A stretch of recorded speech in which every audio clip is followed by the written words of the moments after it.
100 രാജ്യങ്ങളുടെ 100 നോട്ടുകൾ.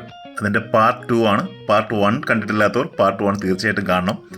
ഞാൻ പറഞ്ഞു, ഫോറിൻ എക്സിബിഷനുകൾക്കൊക്കെ പോകുമ്പോൾ ഇത്തരത്തിലുള്ള സെറ്റുകൾ പാക്കറ്റായിട്ട് കിട്ടും. ഈ പാക്കറ്റ് ഞാൻ നാട്ടിൽ കൊണ്ടുവന്ന് ആൽബത്തിലേക്ക് സെറ്റ് ചെയ്താണിത്. ഇതിന് ഞാൻ ഇന്ത്യൻ ആൽബം ഷീറ്റ്സാണ് ഉപയോഗിച്ചിരിക്കുന്നത്.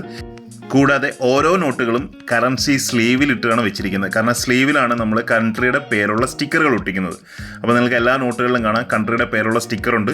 അത് സ്ലീവിനുള്ളിലാണ്. ആ സ്ലീവാണ് നമ്മൾ ഈ ഷീറ്റിലേക്ക് ആഡ് ചെയ്യുന്നത്. ഇത് കൂടാതെ ഷീറ്റിനടിയിൽ ഒരു ഡിവൈഡർ പോലെ ഒരു കളർ ഷീറ്റ് ആഡ് ചെയ്യുന്നുണ്ട്. ഈ കളർ ഷീറ്റ് ഞാൻ ശരിക്കും ലൂലുന്ന് വാങ്ങിച്ചാണ്.